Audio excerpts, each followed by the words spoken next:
All right, guys, here we are in the mine. Oh gosh. We're going down. Dylan, say hi. Hi. Are you excited, Dylan? Yes. You're gonna find some gold down here? Yes. Let's take it. Oh, Hi. I'm shaking. I'm shaking too. This is scary. My ears are gonna pop soon. Shaking. This is fast. I really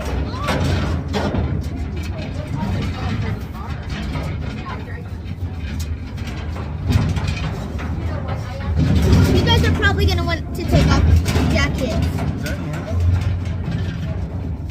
All that banging and I clanging? think we're going sideways. I hope this thing doesn't just go flopping to the bottom. Stop. Didn't pop in your ears yet? No. Yawn.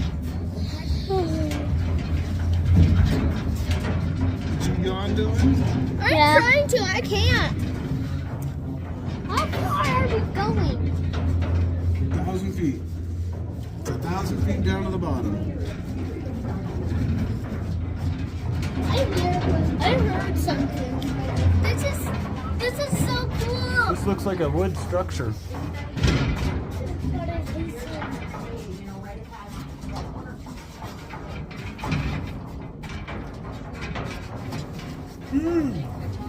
It's getting hot down here. We wanted it to be it is. warmer. It was so cold outside.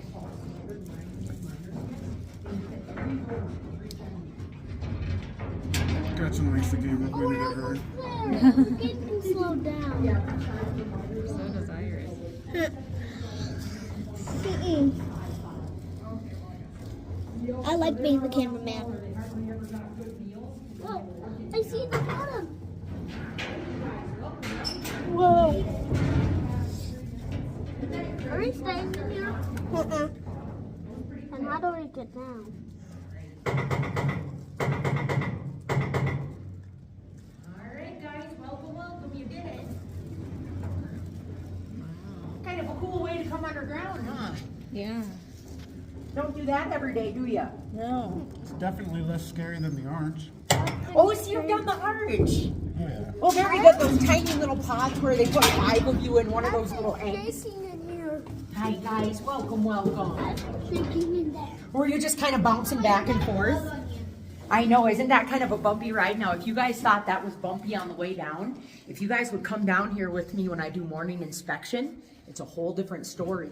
I have to sit down sometimes because it's such a shaky ride. The more weight in those cages, the better. Isn't that crazy? All right, guys, you officially made it. You're 1,000. Now, I don't know if anybody has told you guys or you guys are used to the area at all, but we have over 10,000 miles of these tunnels underground. You're going to want to stay with the tour while we're down here, okay, guys? We're going to do about a quarter mile through our gold mine today, though. I'm walking.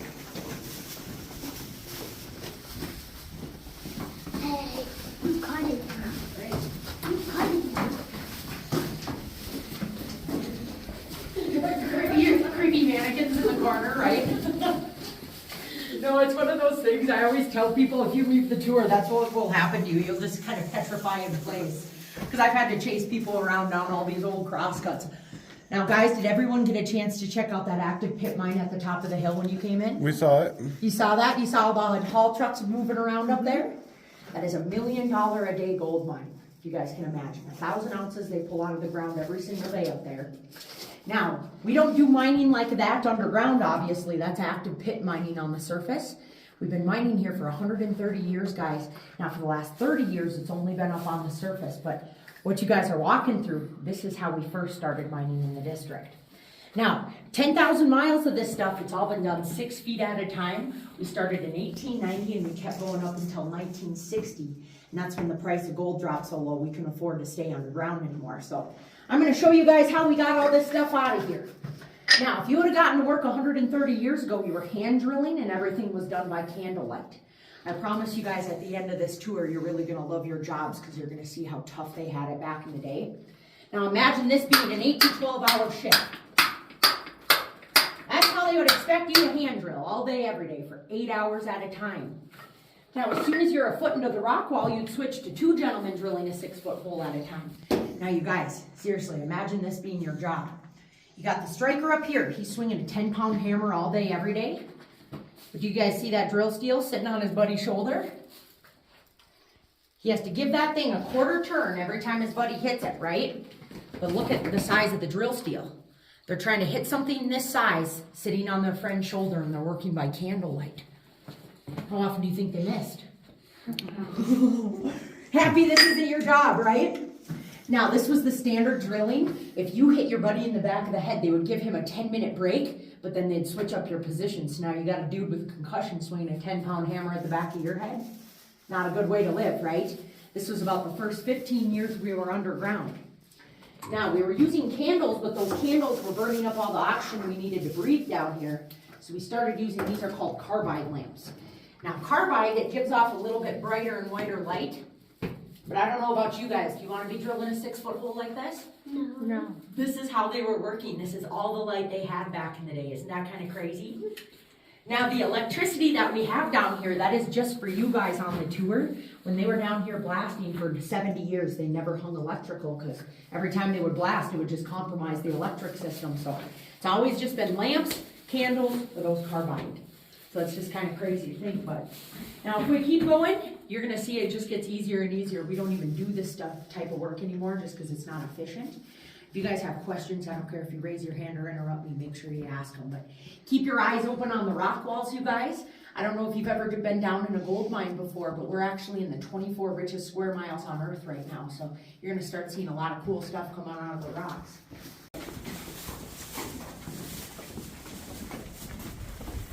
Yeah, it's kind of fun. Canada, you guys are like where I'm from, where, you have limestone, but it's mostly like, dirt, right? Out here, you come out here, it's crazy, because in this 24 square miles, we have everything but diamonds and sapphires down here. Isn't I that? saw something shiny on the ground. If you see anything, buddy, you can take it. I promise. So it's probably iron pyrite. Do you know what fool's gold is? No. Oh, well, I'll show you what fool's gold is on the tour. It looks a lot like gold, but it's actually not, right? We have just as much fool's gold in the rock as we have our gold. And actually, this is a good time. Look around, you guys. Do you see gold nuggets? So is it related to gold or like closely linked or some way? Because I mean, they look very similar. The iron pyrite? Yeah. It really isn't. It's just the reason everybody thinks it's gold is because it looks shiny. It looks, it looks like it could be, but at the same time, it's a whole different chemical composition. Is it? Okay. It really is. So you guys don't see any nuggets anywhere, right? If you came down here to find nuggets, I'm sorry to tell you guys, you're in the wrong part of the world. We do hard rock mining here, which means all of our gold is microscopically dispersed throughout the rock. Now that big mine up there, they make $1 million a day off of high-grade gold ore. But I'll tell you right now, you see this big old bucket? That holds 1 standard ton of rock. If we would fill that thing up with rock and you get every stitch of gold out of there, we're lucky to make about a dime-sized piece of gold out of every single produced ton. So welcome to Cripple Creek, you guys. If you thought you were going to come down here and strike it rich today, I'm really sorry to disappoint you, but you would literally need to take tons and tons of this rock out of here just to make some money. So Do they ever find higher quantities in just luck? Like Absolutely. They find. So we have high grade and low grade all around the mountain, right? The higher grade it is, the more it's going to pay you, the more gold content is in it. The lower grade is pretty much what you see of all the tailings around here. You just see crushed up rock hanging off the side of the mountain. Yeah, that's probably low grade, but they didn't even produce. But yeah, it's just kind of crazy because you guys have heard of the Alaska and the California gold rush, right? We produce more than those gold rushes combined off of just this mountain, off of the microscopic gold. So I do want to show you how we move it around a little bit. This is a rocker shovel over here, you guys. Now we started adopting this type of stuff right around the turn of the century. You're going to let this, the machinery do the job for you. You don't want to do everything by hand anymore, obviously, but these used to run off of steam. Nowadays, it's all compressed air fed from the surface. So I do want to show you this. It gets very, very noisy. You're able to move about 50 tons of rock in an 8-hour shift with one of these. So let me show you this. I don't know if they told you up on the surface, but it is going to get noisy down here. If you guys want to cover your ears, I won't blame you because you don't want to be yelling like me at the end of the tour, right? Hey. Hey! He's got this already. All right, buddy, it's about to get noisy. Cover your ears.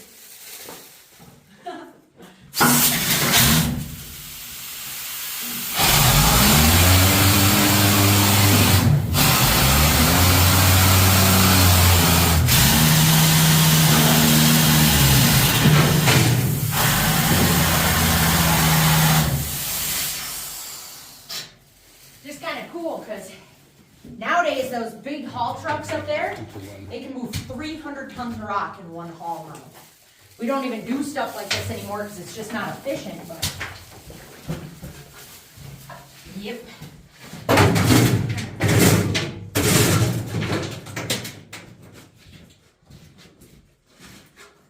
Yep, if you would go up to that big mine, if you guys get a chance at the end of the tour, hang a right out of our parking lot and then hang another right when you hit the yield sign. You'll actually get to climb up into an old dump truck that they converted into an overlook. You'll get a really good look down into one of the active pits.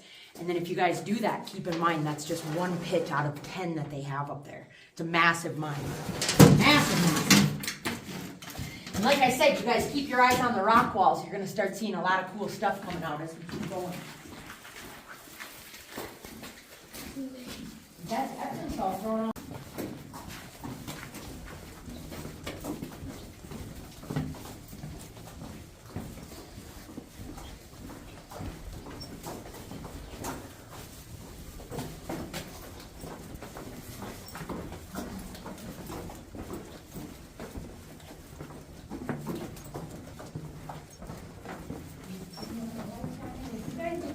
Take your opportunity. You don't have a lot of benches down here, so. Now, if you see any of this white stuff coming out of the rock walls, I don't care if you touch it. It's just a naturally occurring Epsom salt. Just make sure you guys don't go licking your fingers after you touch the white stuff. That's all a natural laxative. Isn't that funny? Yeah, it's one of those things that kids are constantly asking if it's snow and they want to go eat it, right? Don't eat it, you guys. You won't have a very good rest of the day. It'll make you go to the bathroom really bad. So, yep. Now, right over here, this is a piston air drill. We started using these drifter drills right around the same time we get that rocker shovel. And actually, if you guys see air lines throughout the tour, those are air lines transporting all the air that we need to power all the equipment today. They will be following us around, so it's kind of cool. But I do want to show you how deft these guys got. They went from hand drilling, where it took them 10 to 20 hours to do one 6-foot hole. With one of these drifter drills, they can cut through 6 foot of hard rock granite every about 15 minutes. So life gets really good, but these guys went really deaf because this is before they were ever using hearing protection. You guys are going to get really used to covering your ears on the tour, okay? I want to show you the drill. Yep, if you guys want to cover your ears, it's about to get real noisy again.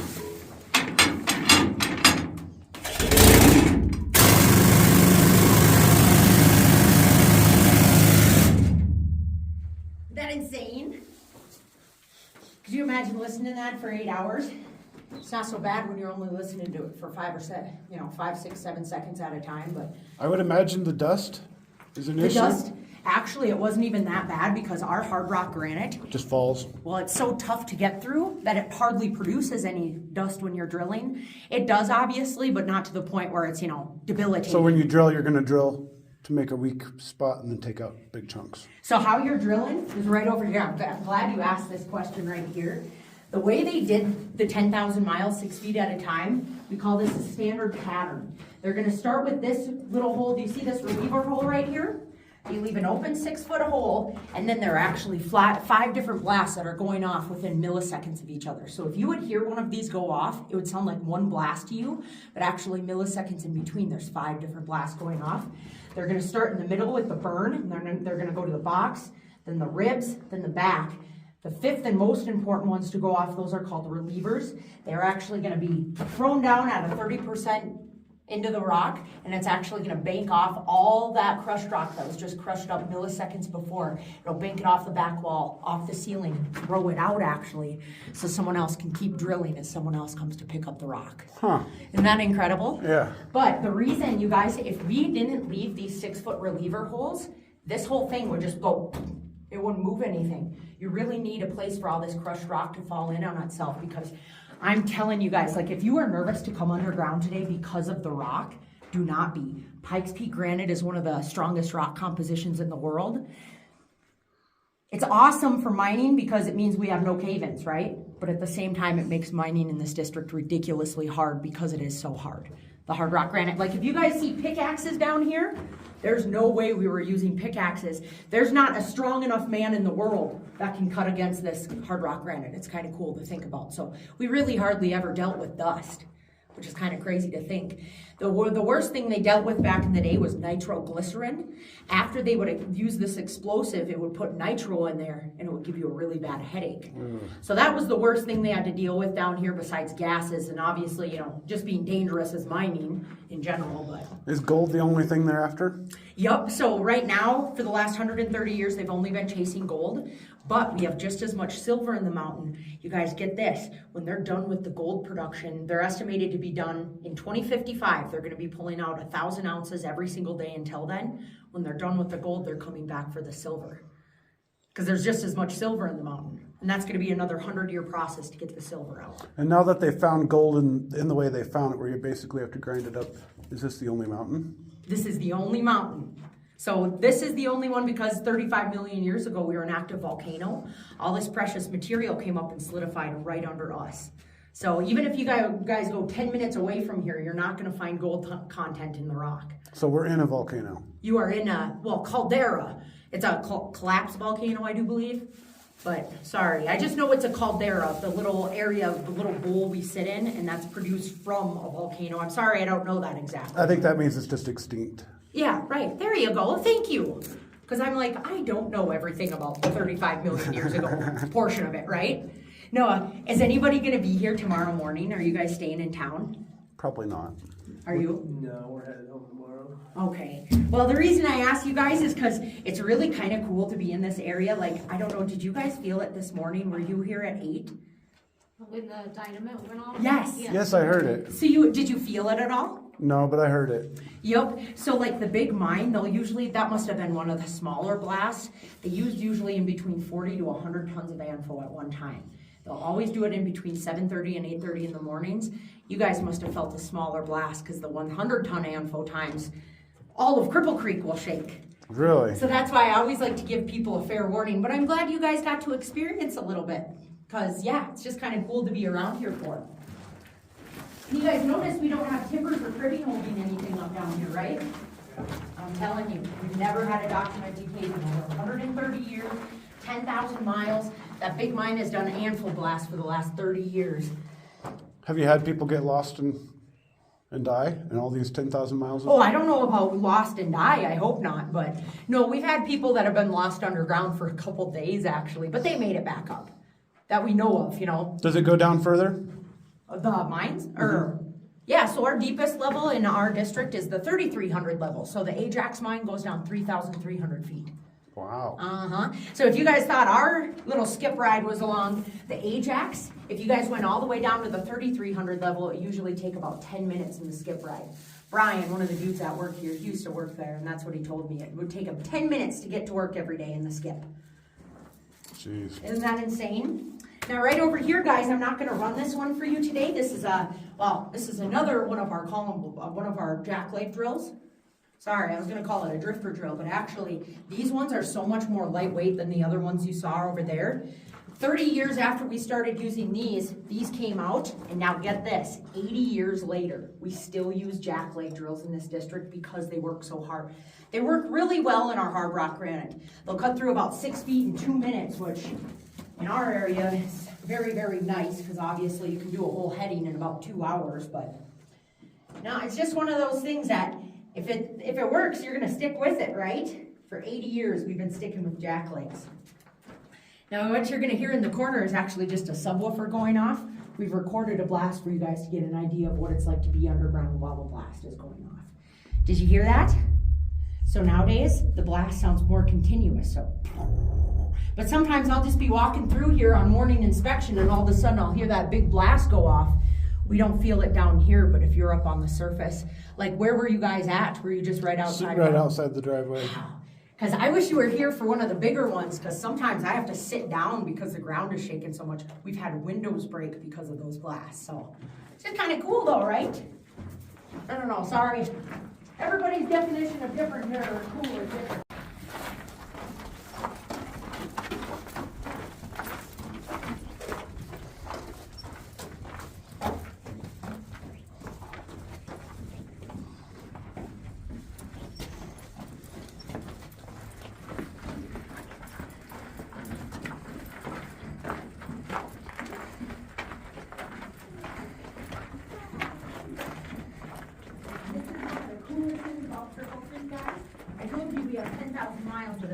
right?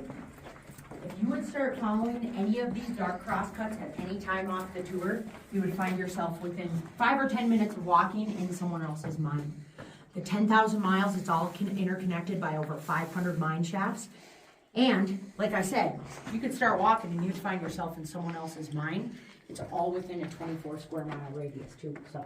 10,000 miles, this place is honeycombed out like what you guys would not believe. It's kind of cool to think about, but. Yep, if you really wanted to, you could walk the Bicker underground right now, and it'll probably take you less time than going around the mountain. All right, guys, now we're getting into the good stuff. So I already let you in on the secret that you're not gonna come down here and find gold nuggets, right?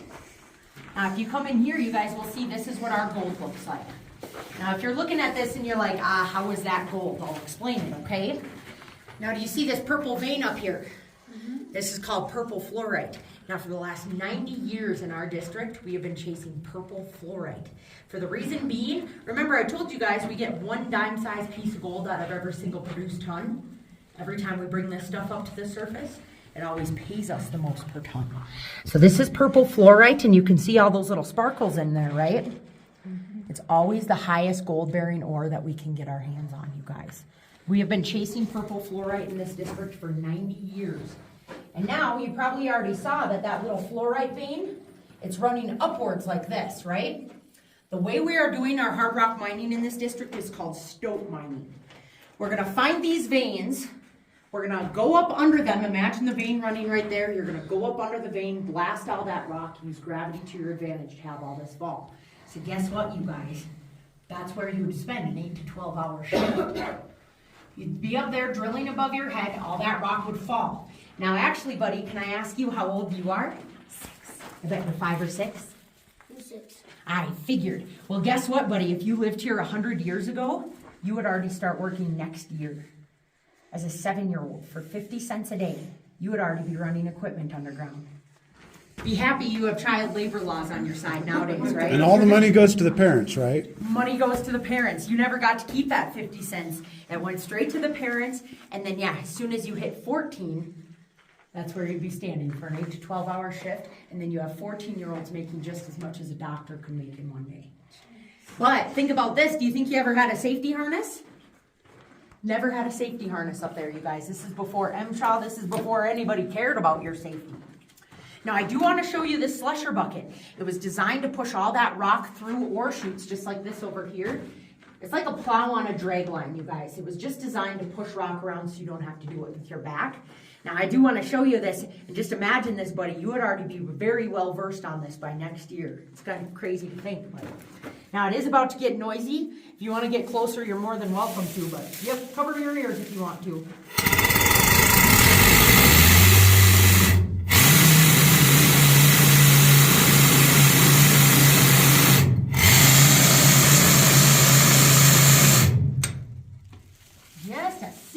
Simple piece of equipment so you don't have to get in there and start moving all this stuff around with your own back. So let's go see the drills that make a raise right now. So yeah, imagine the drills I'm going to show you. You'd be standing up there trying to stay on your 4x4 all day without you and your drill falling off. And then you were working with one candle or a carbide lamp. Kind of crazy, isn't it? You guys happy to go back to your jobs yet? Yeah. I'm telling you. Nowadays we have OSHA on our side to take care of us. We have MSHA and mining.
that's just gonna be iron coming out. Well, yeah, oh yeah, the yellow is sulfur. It's not gold, shucks. Alright. Now, remember that little plank up there? I'm not running this one yet, buddy. I'll let you know, but I am gonna run that one, okay? I'll let you know before that happens. Now, when they first started mining upwards on those raises, this is what they were using. They'd have to manually wiggle this back and forth as it's going up and down. We call this, well, it's called the Widowmaker, but we called it the wiggle tail before it was called the Widowmaker. Now, very, very dangerous drill. Those boys were dry drilling above their heads all day, every day, right? This is where the rock dust got very, very dangerous. Before, when they were drilling, anytime they're drilling to the side, they're not breathing that stuff in as much, right? When they were using stoper drills like this is where the rock dust got very, very dangerous. Because you guys, we have silica on our hard rock granite. I don't know if you've heard of silicosis of the lungs, but it's not good. Those boys were dry drilling, breathing in all this rock dust, and that was like little fiberglass insulation shards you're basically breathing in. It wasn't good for them, so they started using, these are called jack tanks right here. They would fill these jack tanks up with water, and then they're gonna shoot pressurized water through the drill steel as you're drilling above your head. See how this hooks up? And then they're gonna shoot that water up through the drill steel, so now as you're drilling above your head, you just have muddy water raining down on you. It was only dangerous for about 20 years until they figured this out, so. Once they figured this out, it doubled life expectancy down here, and it also doubled the life expectancy of the drill steel as well. Now, I do want to show you, this is a stoper drill. In the next room over, you're going to see exactly what he makes. That little purple vein I showed you back there, you guys, that's nothing compared to the purple veins they're actually trying to chase. These are the drills that they used. So, you want to, this is by far the loudest drill we have down here, guys. You're going to want to cover your ears for this one. There you go.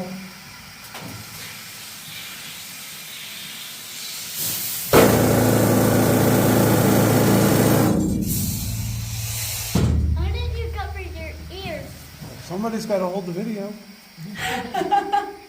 Why didn't you cover your ears?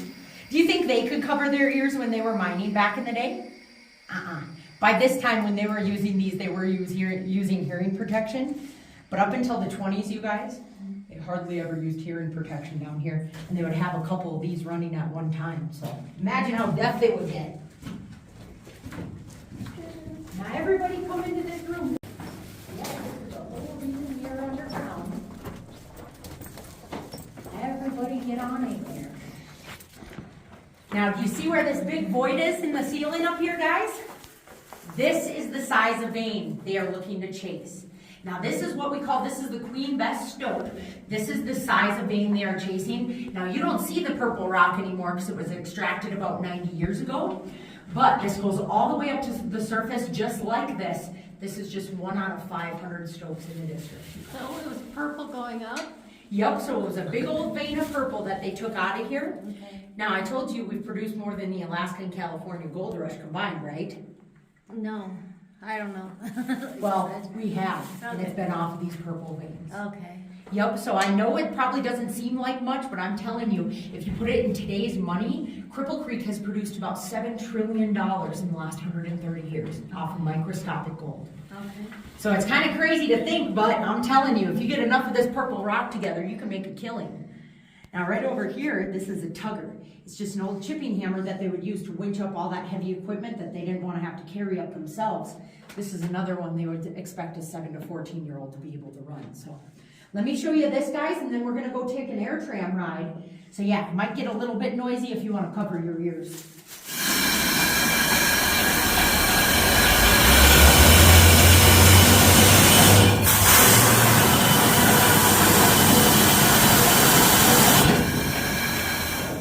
Super duper simple way to get everything up to where you need it to be. Now, I always got to show off the oxidizing copper stalactite. Everybody likes him. Yep, he grows so fast we actually have to knock him down every 5 or 6 years because that's right where we walk. So does that mean there's copper in here? We have copper, we have iron. I'm telling you, buddy, 24 richest square miles on Earth. But the gold is the only thing that's worth so So much. they'll come back for the silver next and then probably the copper. And that far, I don't even think they've thought that far ahead because that's literally 150 years from now. Crazy. Isn't that insane to think? Because they just know for a fact it's gonna take them quite some time to get the silver out of the mountain. They were estimating to be about 80 to 100 years Seems to me back. managing the material once would be a cheaper way to do it. So it's actually, it would be the most efficient, I do believe. I've looked into this, but at the same time, I don't know what I'm talking about. I think it's too expensive for them to do it because they spend about $500,000 every day just on production costs, right? Wow. Stuff like that, and then they have overhead, they have so many different costs they have to cover that that's their smallest goal, or that's their smallest company they have. I'm sorry, I can't talk. It's a global company and that is the smallest mine they have, but I do know most of their money goes back into mining just because they have to, you know, cover the cost of cyanide and stuff like that, so. I've looked into it and I realize it's two different chemical processes. So they use cyanidization for the gold and they use amalgamation, which is mercury, for the silver. It's just too expensive to do both at one time. At least that's what I can come up with. I don't know, I haven't asked anybody up there, but there's a reason they're not doing it at the same time. Yeah, there's gotta be. There's gotta be, and that's the best thing I can look into it. It's just two different chemical processes. Both of them cost a ridiculous amount of money just to use the process to extract the ore, or to extract the byproduct. But yeah, from what I can figure out, it's just they can't do it right now because it's too expensive. Or they just might not have the leach pads for amalgam, but anyway.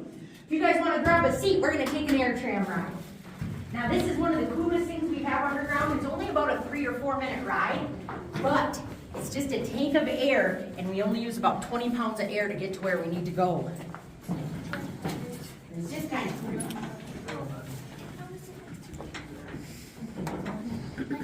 Yep, everybody finds cold to me.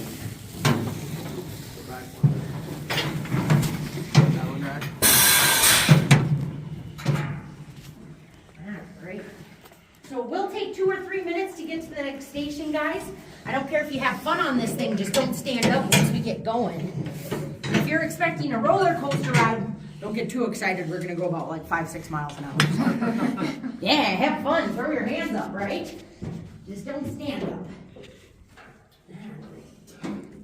Gotta wake her up for the morning. I'm probably gonna get your phone through 'em. All right, guys, here we go.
Quick little minions, right? Yep. You see the minions? We call him Kevin. Doesn't it look like Kevin? Say bye to Kevin. See, watch this, guys. He goes back all by himself. So I'm just going to send him on his way back. I don't know if you guys saw that tire back there, but because he runs off of air, he's just going to keep going until he gets that tire, and he's just going to keep going until he runs out of air until the next tour group comes to fill him up. But that's how he's been going almost 80 years underground. So these were designed to transport 9 to 12 ore buckets. They were never designed to transport humans, but we got to take a cool little ride on them. So say bye to Kevin.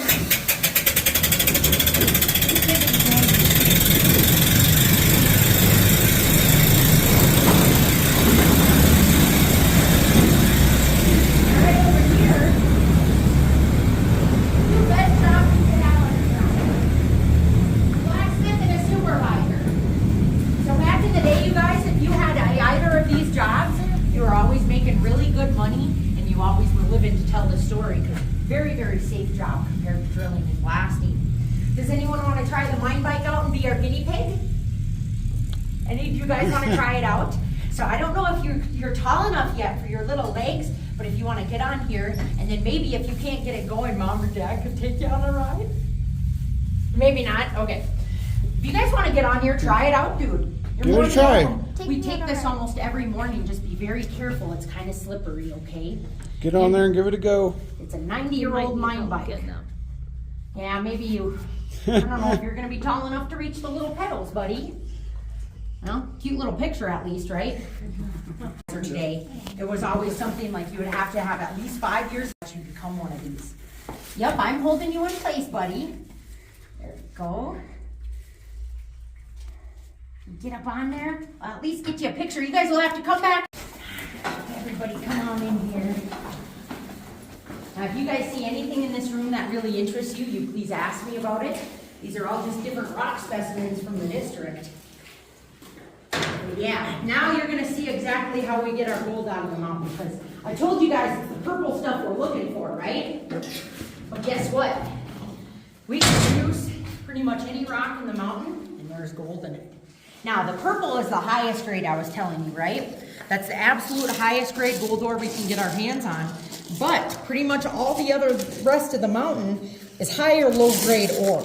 Because it all has little pieces of gold in it, you just need to find the right chunks of gold to find, right? Or the right chunks of gold ore.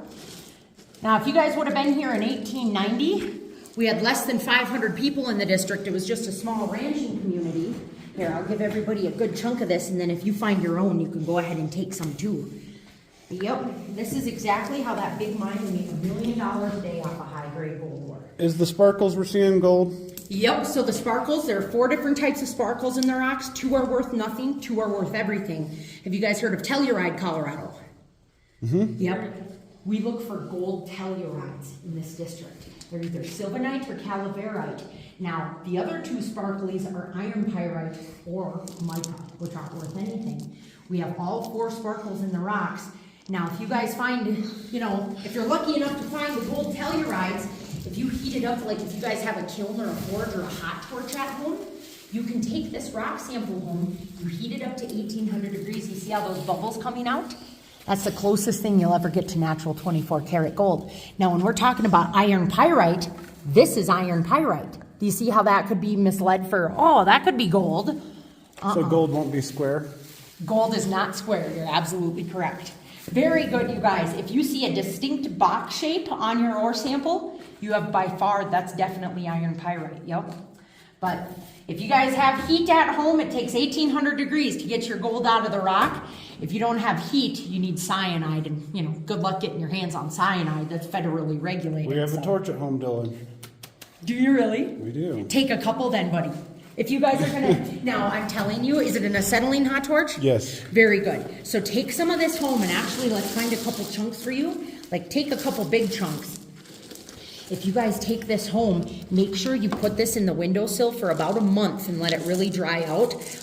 I've held the torch to these things before and they've blown up on me because there's a little bit of moisture in there. Okay. So be careful. Let it dry. I know it sounds crazy to let a rock dry out in the sun for a month, but before you heat it up, do that. And then 5 or 6 minutes, just holding that torch on there, you'll see all these gold bubbles start coming out. Oh my gosh. Isn't that That's awesome? going to be fun. Well, I shouldn't say all of these, because look at this one, bud. This is by far the best roasted piece I've ever seen that size. So if you have that much gold content in your one rock, you have like a unicorn compared to everything else in there. You might have a couple little bubbles coming out. Okay. Yep, but that's one of the best roasted chunks we've ever done. So go ahead and yeah, if you guys have a torch, please take some, because you guys might get a little bit of gold out, and if it's enough, you should hit us back and let us know how much you got. Because yeah, where there was one gentleman one time, he took 2 big old chunks of ore, right?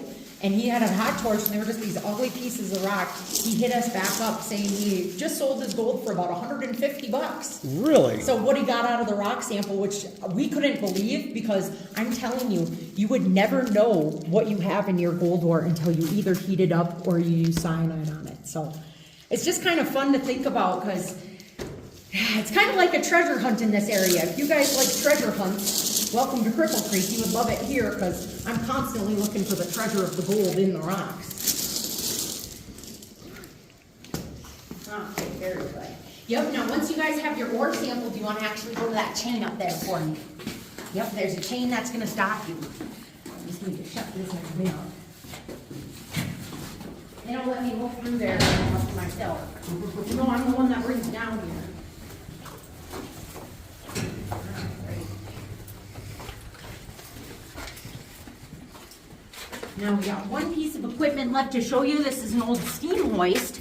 This is how we used to extract all the gold ore from lower levels. So if you were working on a lower level and you needed to get it up, this is how you're gonna do it.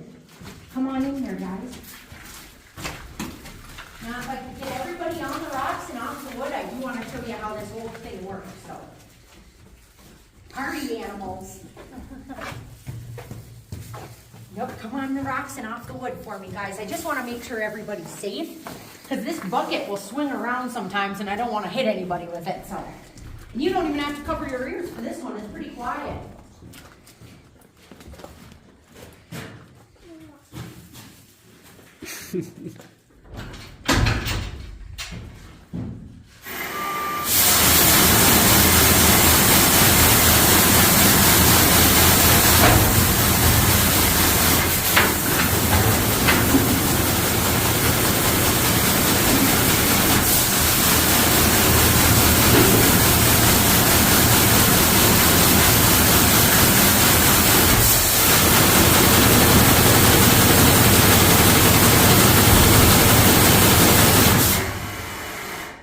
There we go. It's kind of ingenious how this apron works, because before they were using this, they would have to shovel from one bucket to the other. Yeah. How smart is that?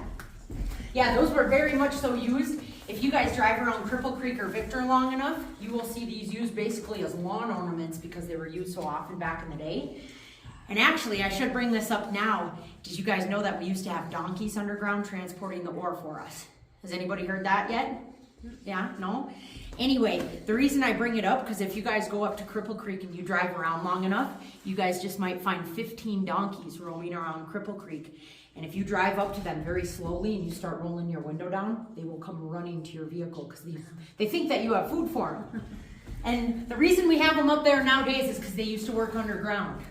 And then Teddy Roosevelt, our former president, didn't like how we were treating donkeys. So now they're roaming up on Cripple Creek 90 years later. Well, they're great-great-great-grand donkey babies.